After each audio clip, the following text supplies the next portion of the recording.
Yo, welcome to Hard Pass. I am your host, Jacques Slade. So today on the show, we've got birthday greetings for two sneaker icons, Supreme not sucking, an F1 checkup, the week's hottest release, and of course, our Hard Pass. All right, so let's start with some hot takes. On the latest episode of Sneaker Shopping, Janet Jackson and her beautiful self revealed that she gave away her Dior Jordan Ones because they cut against her ankle, which is a problem co-writer has with mids specifically. The difference, of course, is that while Janet is such a cool friend and stupid rich that gave away her sneakers, that's no big deal for her. Co-writer would rather buy me tickets to watch the LA Junior varsity basketball team in that section where all their super fans sit than let me even see his Dior Ones. So we give Supreme a lot of deserved shit on the show because their Nike collabs are often lazy, derivative, and creatively bankrupt. But we are nothing but fair here on Hard Pass. So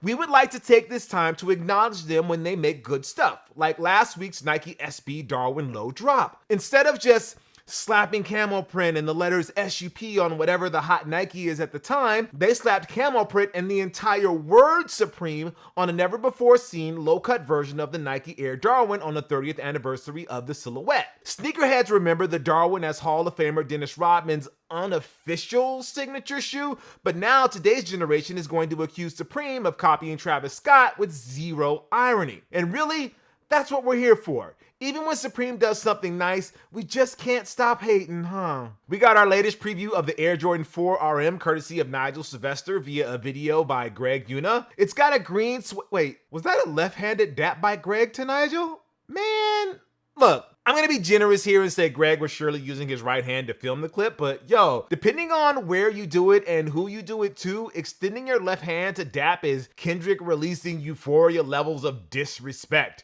Yes, after a few weeks of being bored of it all, we're dipping our toes back in after Euphoria. Stay tuned next week when we hate it again after Drake drops a too clever for its own good response that's going to disappoint Charles Barkley even more. Honestly, kinda shocked that K-Dot hasn't said anything about the lack of sales and energy for Drake's Nocta line. That being said, he is definitely in line for Hater of the Year, alongside such haters as Drew McIntyre, the double haters that will decide the election, look it up, and co-writer, of course. All right, in this week's Don't Try This at Home, but who am I kidding? Of course you're going to try this at home for clout segment.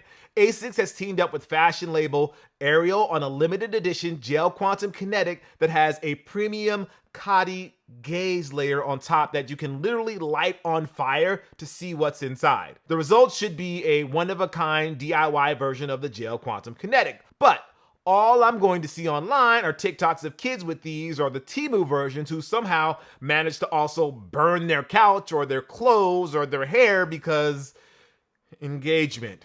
Anyway, Adidas CEO Bjorn Golden, man, it really is a horse race between him and John Donahoe to see who shows up on Hard Pass more often. Well, anyway, he was on a conference call this past week, and things are looking good for the three stripes. Well, it's good if you're looking for things like increases in the direct-to-consumer sector and growth quarter by quarter. It's bad if you are a fan of the German national soccer team and all of a sudden you see the Nike swoosh on the kits, or if you're a fan of Kanye West and you realize that Adidas is still in business, even though you were so sure that they would cease to exist as they slowly got rid of their Yeezy inventory. If I may be so bold as to offer my one suggestion to keep the three stripes on the uptick, besides find the next Samba in campus that the cool kids will love, like John Donahoe needs to make more Kobe Protros, Bjorn needs to stop calling Adidas Kobe's crazy. Call the Bryant estate, Nike, whoever, just give us Adidas Kobe Retros with the Froby logo, damn it. All right, now before we move on to the pick of the week, we just wanted to shout out Travis Scott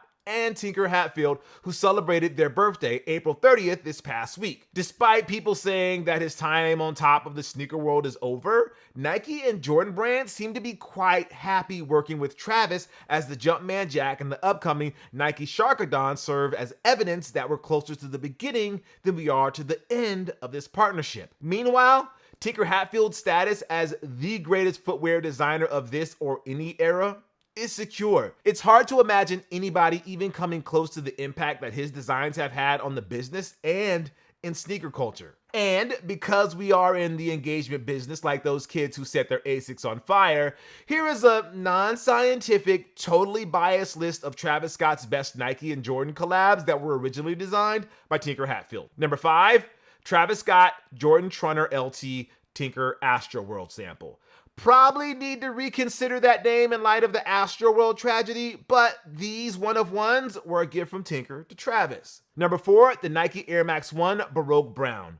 While Travis's Jordan collabs have been hit after hit after hit, his non-Dunk and Air Force One Nike projects have not been met with the same open arms, let's say. That being said, I get the feeling the sentiment for these will grow over time. Number 3, Nike Air Trainer 1 Gray Haze. Look, like the Air Max 1, I appreciate the willingness to go out there and try something new with the Trainer 1 and not just slapping on a different color and calling it a day. Number 2, Air Jordan 6 Olive. Olive green on an Air Jordan 6 fits like a hand in a glove, and they rated higher on this list, so it shows you what I know. Travis debuted these during the Super Bowl of that year, and the wait for these was excruciating.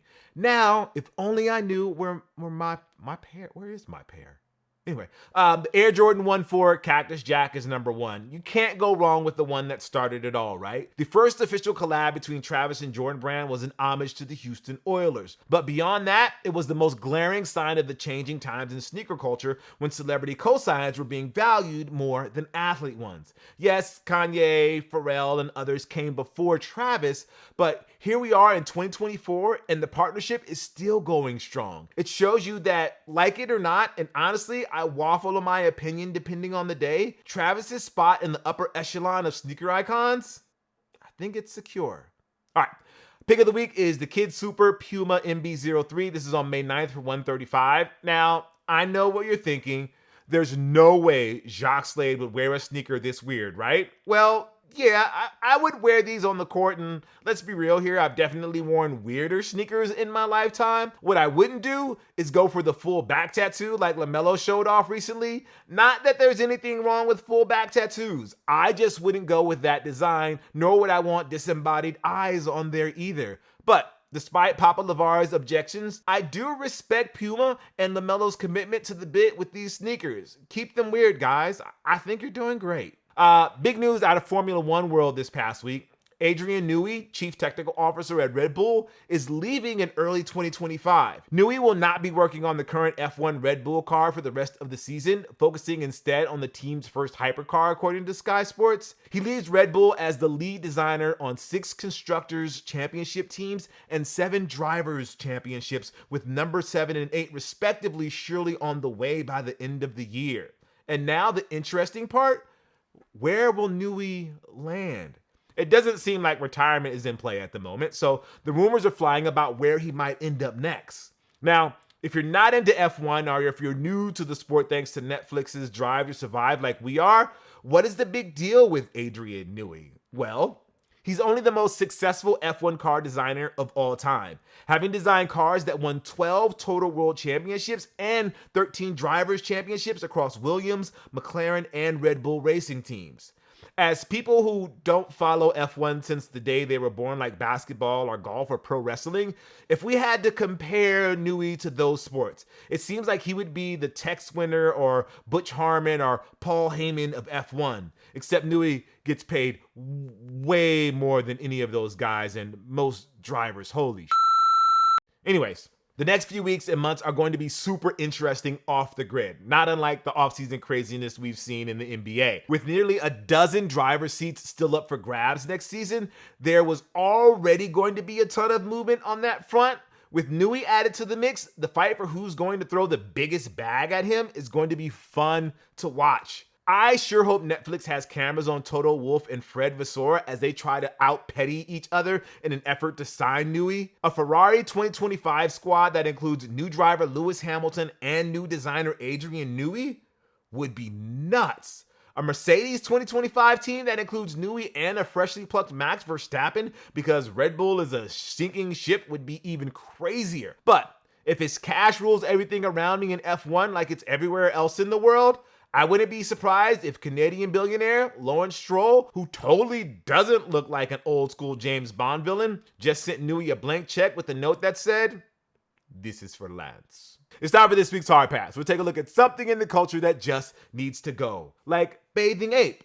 Actually, Bathing Ape ain't going nowhere, but things will be different now because Nike finally decided that brands, customizers, bootleggers, and certain artists were around too much, and now they're finding out. But let's be real, Nike has no one to blame for this but themselves. Okay, so many of you know the past few years have seen Nike hand out lawsuits like their Panda Dunks. From influencers who got high off their own hype to creatives who thought replacing the swoosh was more than enough to keep the lawyers at bay, to small operations who bought up all the white Air Force Ones to paint over, they all felt the wrath of the swoosh. Win, lose, or settled, really. From the Nike perspective, this all makes sense. They have little or no problem with artists who paint Goku and Vegeta on cleats for professional athletes, or sneakerheads who send their Air Force Ones or Dunks or J's to a customizer to go buck wild on them. What they do have a problem with are people who want to turn their racket into a big business, work with factories that produce knockoff versions of Nike IP, and alter them ever so slightly because they took the late Virgil Abloh's 3% rule to heart,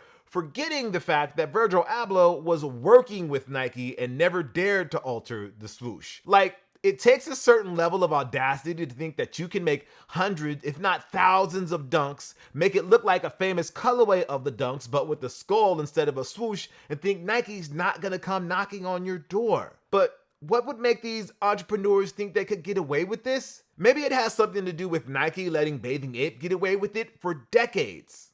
Until now. So, after a year-long court battle, Nike and Bathing Ape have reached a settlement after the swoosh alleged that BAPE infringed on their trademarks. According to a statement by Nike that was sent to Complex, BAPE will discontinue the Bapesta Mid, Courtsta, and Courtsta High and modify the Bapesta and Skatesta. So, why now? Well, we covered this a year ago on the show, so here's a refresher. Nike is going after BAPE now because while they were habitual line steppers over the past 20 years, it wasn't until recently that Nike felt BAPE was actually crossing it. See, in the 2000s, when the Bapestas were dropping in Japan and New York in gaudy patent leather with kaleidoscopic colorways, they were serving a very niche audience, one that Nike rarely catered to. BAPE was doing the job that Nike wasn't willing to do at the time.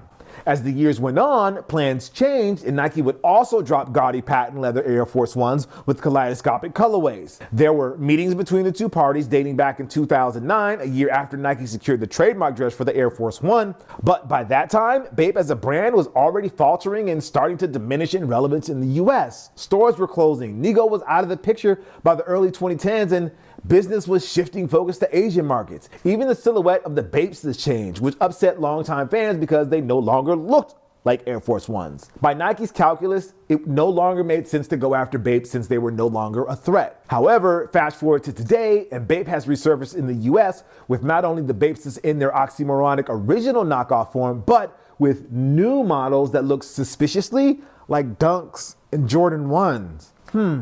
From habitual line steppers to blatant line crossers, BAPE became. There's a line. BAPE crossed that line, so Nike had to unleash their most valuable drop, high-priced lawyers. Once you cross that line, Nike feels they have to protect themselves. But where I do feel some level of sympathy is when Nike constantly shifts that line and the confusion that creates. See, this whole situation reminds me of what Nintendo is currently doing right now with video game emulator developers. For decades, gaming hobbyists have worked on hardware emulation for free that allows gamers to dump their legally owned games onto different platforms and play them there instead of in old, broken, and very likely discontinued consoles. The part where all of this is free is critical.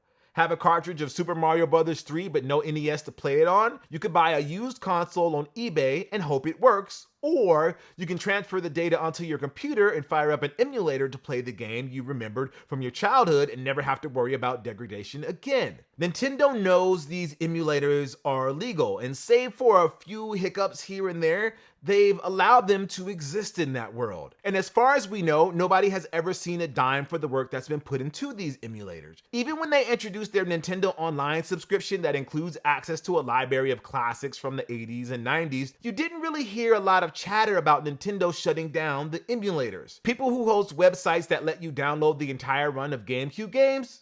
Yeah, Nintendo had beef with that then, now, and really forever, but free emulators, not really a big deal, especially when Nintendo can actually learn a thing or two from those devs. That was until a bunch of people decided to cross the line. And honestly, no one needed to be told where the line was because it was so obvious. The Nintendo Switch is 7 years old. The tech on the console was outdated when it came out in 2017, and it's laughably bad now. This is what Nintendo does. To keep costs down and to make the consoles as affordable as possible, they don't play the power game like PlayStation and Xbox do. They rely on yesterday's tech, untouchable exclusives, killer art direction, and a $299 price point to defeat their competition. The eagerly anticipated Nintendo Switch 2?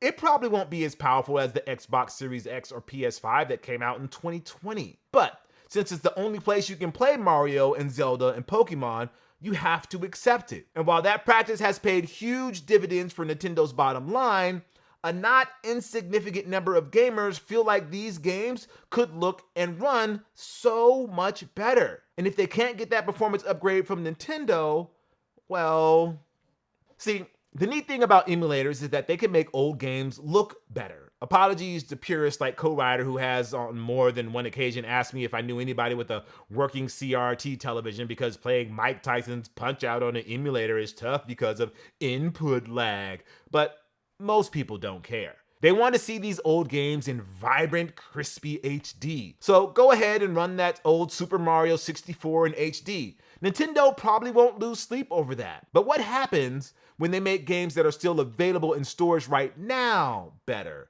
Like, how about running illegally downloaded copies of Breath of the Wild or Tears of the Kingdom in 4K and at 60 frames per second on a Switch emulator while rubbing it in Nintendo's face by asking people to pay for that work on Patreon? That's a dangerous game, and now people are paying the price for it. Nintendo went after Switch emulator Yuzu and won swiftly on grounds that they were facilitating piracy on a global scale. Work on that emulator has halted, but now some emulator devs are scared that they might be next even if they are not working on current consoles. Before, the line was a bunch of scattered dots that allowed for leeway on either way. Now that line is bright red and comes with a warning sign that says, "Stop f***ing around or else you'll find out." So what can Nike and Nintendo learn from all of this? Again, we've talked about this before on Hard Pass, but both companies can do a better job of messaging what those lines are without invoking the wrath of lawyers and just serving their communities better. With Nike, it's building relationships with these artists who are in it to make good stuff and not just doing a copy paste of a popular Air Max. Nintendo needs to embrace that their fans love old games and just want to be able to play them way past the date their console expires. Like, have you seen the Delta emulator that's on the top of the free apps on the Apple App Store? What if instead of Delta, Nintendo worked with Delta and other emulator devs to create a killer platform that lets people go into the back catalog without worry and fear of retribution? Despite what the internet would have you believe, most people will gladly pay the retail price of Jumpman Jacks if they are readily available instead of paying $50 for a knockoff, and they will also gladly buy Tears of the Kingdom instead of pirating them if the frame rate is smooth and loads fast. Sounds like some easy solutions, right? It's oversimplifying things, of course, but if Nike and Nintendo don't even take these very simple steps, the odds of another Bathing Ape or Yuzu crossing the red lines is more than likely to happen again.